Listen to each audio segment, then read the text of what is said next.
That feeling. You know the one. The city starts to close in, and you just need to breathe some fresh air, maybe see some green. Ever feel that pull towards nature, even if it's just a quick escape close by? Absolutely. Yeah. And what's fantastic is that those pockets of natural beauty are often closer, much more accessible than we sometimes imagine. Exactly. And that brings us neatly to today's deep dive. It was sparked by your curiosity, our listener, about great local spots for, outdoor adventures and maybe learning something new. Right. So we've gathered quite a mix of sources. There's the foundational info from Wikipedia and the DNR, that's the Department of Natural Resources website.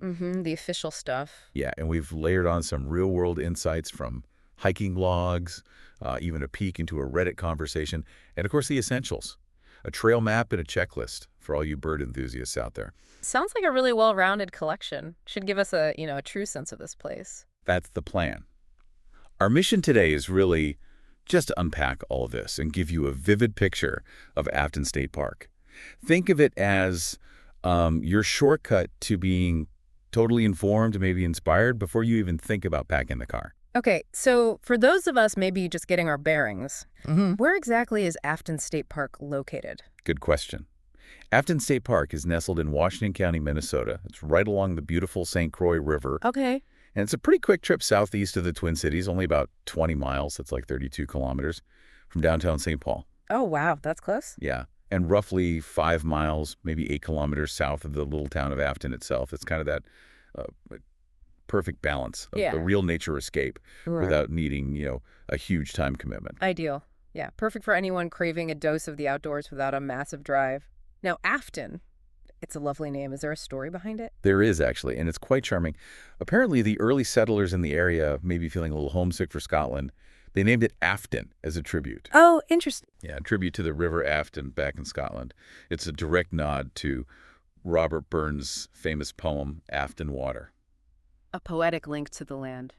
That's a really wonderful detail. Adds another layer to the place, doesn't it? It does. All right, so how did this area actually become the state park we know today? Was it always planned? Well, not exactly from the start. If you picture the 1960s, William O'Brien State Park, which is another really popular spot nearby, it was starting to feel a pressure, just getting really crowded. Okay, overuse. Yeah. Right. So Minnesota was actively looking for more recreational land near the Twin Cities. And then, kind of surprisingly, this significant stretch of undeveloped property right on the St. Croix became available in 1967. Hmm.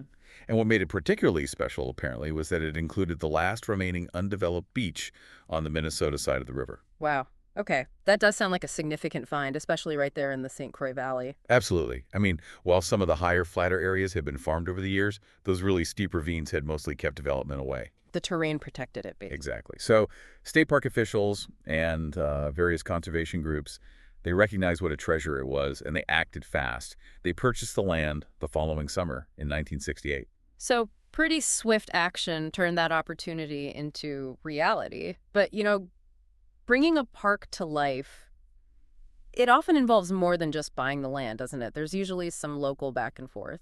You're absolutely right. And interestingly, there was initial resistance. Some local residents were pretty concerned about, well, a potential increase in visitors and the impact that might have on their community. Understandable concerns, yeah. And this opposition actually, it persisted for quite a while. Even after the park was officially authorized by the state legislature in 1969, it actually took a full 13 years to acquire all the necessary parcels of land to complete the park. 13 years, that's a considerable period of, well, discussion and negotiation. Were there any agreements reached? Compromises to address those local concerns? Yes, definitely. And these compromises really shaped the Afton State Park we experience today. So local residents successfully pushed for several key changes. Like what? Well, the main entrance to the park, it was moved from the north side, where it might have impacted the town more, to the west side. Okay. They also managed to get snowmobiles prohibited within the park boundaries. Ah, interesting. And perhaps most significantly, the original plan for roads inside the park was shortened quite a bit. Okay. And the result of that was? The result is that the main camping area and that popular swimming beach, they became accessible only by hiking in, no driving right up to them. Ah, okay. That explains why you can't just pull up to the beach. It was actually a deliberate choice stemming from that community feedback. Exactly. So when did the park finally open its gates? Afton State Park officially opened to visitors in 1982. And the visitor center building was completed just a year later in 1983. Gotcha. So quite a journey over a decade from the first purchase to full public access, really influenced by those local voices. Definitely. Now, should we delve into what makes this park so visually interesting? Its natural history. Let's do it and prepare for some, well, pretty dramatic scenery. Afton is situated right on what's called a glacial moraine. Okay, glacial moraine. What does that mean exactly? Think of like a massive ice sheet, a glacier acting like a bulldozer, pushing along rocks and soil. When the ice finally melts and retreats, it leaves behind all this lumpy, uneven terrain that's basically the foundation of Afton. It's technically known as a glacial moraine. Right, left behind by the glaciers. Exactly. And over thousands of years, this moraine has been carved out by water, creating these deep ravines that lead down towards the St. Croix River. It makes for a really dynamic and varied landscape. So sculpted by ice and water, what other kinds of geological features really stand out there? Well, you'll find some sandstone outcrops sort of peeking out in some of those deep ravines and get the drop in elevation from the very top of the bluffs all the way down to the river. It's a staggering 300 feet. Wow, 300 feet? That's about 91 meters? That really paints a picture of some impressive bluffs. It does. It's quite a view. What about the plant life then, given the farming history on some parts? Yeah, that's interesting too. Despite the farming that did happen on the higher ground over the years, a few small pockets of the original native prairie managed to survive. Oh, remnant prairies. Cool. Yeah. And now there are actually ongoing efforts to take those former farm fields and restore them. They're trying to bring back the native prairie, mostly grasses and wildflowers, and also oak savanna ecosystems. Oak savanna. That's like grasslands with scattered oak trees, right? Exactly. It's a really important project trying to preserve Minnesota's natural heritage there. Absolutely. And what kind of trees dominate those wooded ravines that lead down to the river? Those slopes are pretty densely covered. It's a mix of oak, aspen, birch, and cherry trees mostly. Creates a really beautiful canopy, especially, when the leaves change color. It sounds like a really diverse habitat then. Probably supports a lot of wildlife. For sure. And I know Afton is particularly well known for its recreational opportunities, especially the hiking trails. People rave about them. Oh, absolutely. With over 20 miles, that's 32 kilometers of hiking trails, there's really a path for almost every preference and fitness level. Okay, so maybe let's highlight a few options, depending on what someone might be looking for. Like, what about for families or maybe more casual hikers? Good idea. For families or maybe those wanting a more leisurely walk, there's the picnic trail. It's about 1.5 miles out and back. Okay. It's clearly marked in yellow on the trail map, and it takes you right down to the St. Croix River picnic area. Great for kids, easy access to the water for skipping stones. Nice. And there are picnic tables right there. Just one heads up, though. There are some steps involved, so it might be a little tricky if you have a stroller. Good tip. Good to keep in mind for families with really young kids. Okay, what about hikers looking for maybe a bit more quiet, more solitude, less company? Right. For those seeking solitude, the backpacking campground loop that's marked in blue, it's a great choice. It's about 3 miles long. Okay. And it takes you away from the busier river area and deeper into the forest. It actually passes right by the backpacking campground itself, offers a different kind of feel, more immersive in the woods. Sounds like a nice peaceful escape. Yeah. And what about experiencing those open prairie landscapes we talked about? Yep, there's a trail for that too. The Prairie Loop, it's highlighted in green on the map, is about 4.5 miles. It offers those really expansive views over the river valley, and you can even see the Afton Alps ski area off in the distance sometimes. Oh, cool. But it's worth remembering it is a large open meadow, so shade can be pretty limited, especially on a hot sunny day. Right. Definitely need water and sun protection for that one. Okay, Sure. now I've heard the Trout Brook Loop mentioned a lot. People seem to really like that one. Tell us about it. It is definitely a favorite. The Trout Brook Loop marked orange on the map is frequently mentioned as a highlight, mostly because of the beautiful scenery along the stream itself. Okay. However, it's a bit more of a commitment. It comes in at around 7 miles, give or take, depending on the exact route you take to get there and back. 7 miles, okay. Yeah. Not short. No, and there is a significant hill involved, so you got to be ready for a bit of an uphill climb. But, many hikers say the beauty of Trout Brook itself and the chances for kids and adults, too, to play along the water's edge. It makes the effort totally worth it. Sounds rewarding, but definitely a more challenging option. Gotcha. Are there any flatter trails maybe that still offer those nice river views? Yes. There are a couple of excellent options for that. The North River Trail is pretty flat. It's crushed gravel, about 0.8 miles long. Okay. It actually follows an old railroad bed, so that's why it's flat. And it provides some really lovely scenic overlooks of the river. Nice. And then there's the South River Trail, also flat, also crushed gravel, stretches for about 1.2 miles. That one offers really long, uninterrupted views of the St. Croix. Perfect. Sounds great for a more relaxed walk, but still with stunning scenery. And what about for those folks looking to really get a workout in, get the heart pumping? Afton's got options for that, too. There's another trail also called the Trout Brook Loop. This one's a shorter 1.5-mile option, and the descriptions say it's quite steep. Oh, okay. A shorter, steeper one. Yeah, it might be a winter-specific trail designation, or maybe just a shorter section connected to the longer loop. The map wasn't totally clear. And then there's the Deer Valley Loop. That's 2.2 miles, also described as steep and narrow, and it winds through the woods with some views from the bluff tops. So, plenty of choices to get a good workout. Definitely. It really sounds like Afton caters to a huge range of hiking experiences. Gentle strolls, challenging treks, everything in between. But the fun doesn't end with hiking, right? There's more to do. Not at all. Camping is a pretty popular draw there. They have 28 backpacking campsites. Right, the ones you have to hike to. Exactly. And it's important to note, these require that hike of like 3/4 of a mile up to maybe 1.25 miles uphill from the parking areas. Okay, uphill. Good to know. Yeah. But water and firewood are provided up at the campground itself, which is nice. There's also a campsite specifically for people arriving by canoe or kayak on the St. Croix. Oh, neat. A pedal insight. Yeah. And for larger groups, there are 2 drive-in campsites that can each hold up to 40 people. Okay. And if you're looking for a bit more comfort, they actually have 4 camper cabins. Now, those opened in 2009. They have electricity and also 2 yurts. Yurts. Okay. Now, that backpacking campsite sounds a bit rugged. Oh. Did we find any firsthand accounts? Like, what's that experience actually like? Yes, we did. There was a user on Reddit who shared their experience. They definitely mentioned that the uphill hike to the campground is the most demanding part, no question. Okay. They also noted it doesn't get completely pitch dark at night, so maybe not ideal for serious stargazing. And they could hear some, like, distant airport noise. Ah, okay. Good realities to manage expectations. Right. But on the plus side, they really emphasize the privacy and seclusion of most of the individual campsites. And they love the convenience of having water and firewood readily available right there. Okay, so a good, realistic picture. Trade-offs, like always. Yeah. What about biking opportunities in the park? Yep. Cyclists can enjoy a 4-mile paved trail. It runs all the way from the park entrance to the visitor center. Paved, nice. Yeah. And then it actually continues for another 0.8 miles, but unpaved, as that North River Trail we mentioned earlier. Gotcha. And for horse riders, can they explore too? They can. There are 5 miles of the hiking trails within the park that are also designated as open for horseback riding. Okay. What about winter?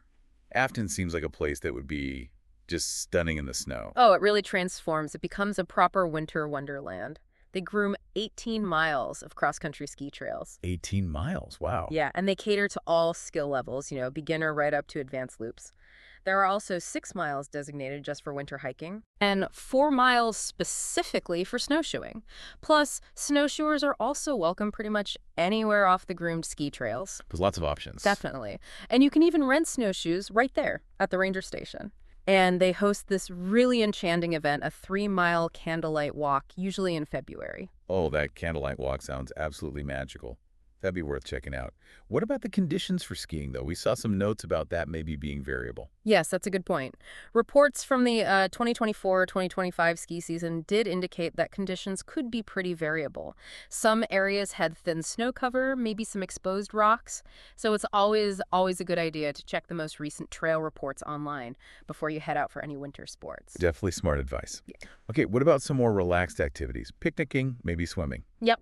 They have 3 designated picnic areas scattered around the park, plus 1 picnic shelter that you can actually reserve in advance if you have a group. Okay. And for those warm summer days, there is that lovely swimming beach right on the St. Croix River. The one you have to walk to. The one you have to walk to, exactly. Just a reminder, no vehicle access directly to the beach, and very importantly, there are no lifeguards on duty. Right. Swim at your own risk. Exactly. They do provide some equipment for beach games, though, like volleyball and horseshoes, which is fun. Sounds like a classic Minnesota summer day at the park. Now, I know Afton has this really strong reputation among birders, right? for bird watching. It absolutely does. Get this. Over 190 different species of birds have been recorded there. Wow, 190. Yeah, it's a true haven for bird enthusiasts. And the park's own bird checklist offers some excellent tips on where you might spot different birds. Oh, that's helpful. Like where? Well, for example, the bike trail, especially near where the forest meets the prairie, that edge habitat, that's a known hotspot. Okay. The trail leading down to the swimming beach is another good area to keep your eyes peeled. Apparently, blue-gray gnatcatchers are often seen near the picnic shelter down there. Little tiny things, cool. Yeah. And the north part of the prairie loop. That's supposedly your best bet for spotting grassland birds like bobolinks and maybe even the more elusive Henslow's sparrow. Fantastic detail. Any interesting examples of the sheer variety, like common versus rare? Sure, according to that checklist, you'll pretty much always see Canada geese, very common. Naturally. Trumpeter swans are listed as occasional visitors, which is always a treat to see. Those huge white birds. Definitely. And if you're really lucky and have a keen eye, you might even spot a snow goose, which is considered rare within the park boundaries. Okay, a great reason to bring binoculars and keep your eyes peeled. Now, our sources also mentioned some interesting stuff happening around Trout Brook. Restoration efforts. What's the story there? Yeah, this is a really encouraging story, actually. It's all about ecological restoration. There have been these ongoing projects aimed at improving Trout Brook specifically as a habitat for cold water fish species. Like trout, presumably. Exactly like brown trout, which are established there. And there's even talk about potentially reintroducing the native Minnesota driftless strain of brook trout, sometimes called heritage trout. Oh, wow. Reintroducing native species. That's exciting news for, local fish populations. Yeah. What kind of restoration work have they actually done? Well, a pretty significant project happened back in 2019. It involved rerouting a section of Trout Brook that had been straightened out years ago when it flowed through the Afton Alps ski area property. Straightened like in a ditch. Pretty much, yeah. So they restored its natural, winding, meandering course, and they added features like deeper pools and shallower, rocky areas called riffles. Okay. Why do that? Well, it improves the habitat diversity for fish and insects, and it also helps reduce erosion. It just creates much healthier stream conditions, which are essential for those cold water fish. That makes perfect sense, creating variety. And are there more plans for Trout Brook, maybe within the park itself? Yes. The local watershed district, the South Washington Watershed District, is planning a similar project further downstream, actually within Afton State Park boundaries. Okay, what's the plan there? The goal is basically to create a whole new meandering channel alongside the existing straightened section, and then once it's built, they'll redirect the water flow into this new, more natural course. Ah. Oh. And this is expected to further enhance that cold water habitat, but also, importantly, improve the water quality of the St. Croix River itself by reducing the amount of phosphorus and sediment flowing into it from the stream. That's fantastic. Really inspiring to see such dedicated efforts towards ecological improvement right there in the park. Now, one of the articles we looked at, it touched on these unique bluff prairies found in Afton. Can you tell us a bit about those? They sound interesting. They are fascinating, yeah. And maybe a less well-known aspect of Afton's natural history, these bluff prairies. They're specialized ecosystems that historically thrived on those really steep, rocky, south-facing slopes along the stream valleys. South-facing, so hot and dry. Exactly. And what's interesting is that these areas, because they were so steep and rocky, they largely escaped being plowed for agriculture back in the 19th century. The terrain was just too difficult. So they were kind of naturally protected by the landscape itself. In a way, yes. However, there's a flip side. The suppression of natural fires, which are actually crucial for maintaining healthy prairie ecosystems, has led to a new threat, encroaching forests. Particularly the native but aggressive eastern red cedar trees are moving in and shading out the prairie plants. Okay, so fire used to keep the trees out. Precisely. Historically, these bluff prairies were home to a really diverse mix of native prairie grasses and all sorts of wildflowers. But because of the lack of fire and maybe some past grazing pressure too, the current state often shows kind of a dominance of grasses, maybe some invasive plants, and fewer of those really characteristic prairie wildflowers. So it sounds like these bluff prairies are a valuable but maybe vulnerable part of the park's ecosystem right now. Are there any plans for restoring them? Well, the article we reviewed definitely suggests that these bluff prairies have good potential for restoration. The author, who had explored these specific areas, recommended focusing on removing those invasive plants and the encroaching woody vegetation, like the cedars. Okay, clearing them out. Yeah. And then reintroducing seeds from native prairie grasses and wildflowers, maybe even trying to bring back some specific historical prairie plant species that used to be there. That makes sense. They also suggested maybe installing some interpretive signs along the trails nearby to help educate visitors about why these areas are special and what the restoration efforts are trying to achieve. That would be wonderful. Both restoring the ecosystem and giving visitors an educational opportunity. It's really fascinating to learn about these unique, maybe somewhat threatened habitats right within the park. Okay, shifting gears a bit. Before someone actually plans a visit, what are some key visitor tips? Practical information they should definitely keep in mind. Great question. Yeah, some practical stuff. Definitely wear sturdy and comfortable hiking shoes. As we've heard, the terrain on many trails can be uneven, steep, rocky. Good shoes are a must. Got it. Absolutely. Remember that the main campground is for backpackers only, and it involves that significant uphill hike to reach the sites. Pack accordingly. Right. Earn your campsite. Pretty much. Yeah. Also, be aware that the swimming beach requires about a half-mile walk from the nearest parking areas. And again, super important, no lifeguards on duty there. Okay. And what about boats? Can you launch a boat easily? Not easily, no. If you're planning on accessing the river with your own canoe or kayak, keep in mind it requires about a half-mile portage carrying your boat because there is no drive-in boat ramp. Good logistical points to be aware of before you go. What about just getting into the park? Permits, hours. Yep. A Minnesota State Parks vehicle permit is required to enter. It's currently $7 for a daily permit, but annual permits and other options are available too. Okay, standard state park fee. Right.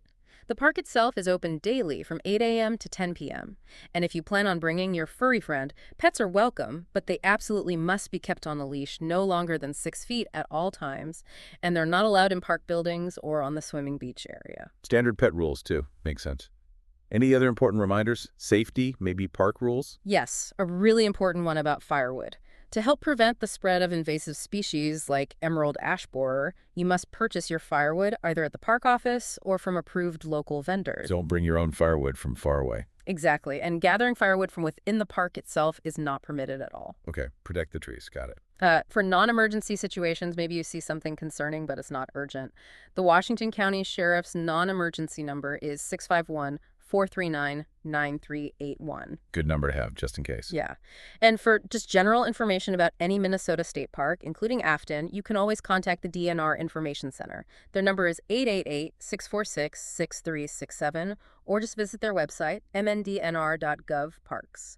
Excellent. Wow, that covers a lot of the essential info for anyone thinking about planning a trip to Afton State Park.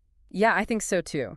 So just to kind of wrap it up, Afton State Park truly offers this fantastic range of experiences, especially for anyone looking to connect with nature pretty close to the Twin Cities. Right. You've got the stunning scenery, those dramatic bluffs, the beautiful views of the St. Croix River. You've got a fascinating history, rooted in both that Scottish heritage connection and that local community engagement story. Mm-hmm. And then there's just the wide array of recreational activities, everything from challenging hikes and rustic backpacking to really excellent bird watching and enjoyable winter sports like skiing and snowshoeing. And don't forget those really important ongoing ecological restoration efforts like with Trout Brook and potentially the prairies. It shows a real commitment to preserving and even enhancing the park's natural beauty. Absolutely. It's clear, I think, that this deep dive has provided a really comprehensive overview of Afton State Park. Hopefully it's given you, our listener, exactly what you were looking for. A way to quickly and thoroughly learn about a fantastic local destination for exploration, for adventure, for just getting outside. Yeah, and our real hope is that this has maybe sparked some interest, inspired you to consider a visit to Afton State Park yourself, whether you're drawn to exploring that diverse network of trails, or maybe just finding some tranquility along the St. Croix River, or perhaps trying your luck spotting some of those 190 bird species. Good luck with the snow goose. Right. There really is something for pretty much everyone to discover and enjoy there. We definitely recommend checking the Minnesota DNR website, mndnr.gov/parks, before your visit, just for the most up-to-date info on trail conditions, maybe any alerts and potential naturalist programs that might be happening. Always good advice. And on that note, maybe here's a final thought for you to consider. With these ongoing efforts, we talked about restoring the native prairie, the successful return of trout to Trout Brook. It really makes you wonder, doesn't it? What other, maybe lost natural wonders might be rediscovered and revitalized with dedicated effort right in our own local landscapes? That's a great question. Or perhaps thinking about Afton's unique blend, its history, its natural beauty, also close to a major urban area. What does a place like Afton State Park tell us about the vital importance of preserving these accessible green spaces, spaces for everyone to enjoy and maybe learn from, too?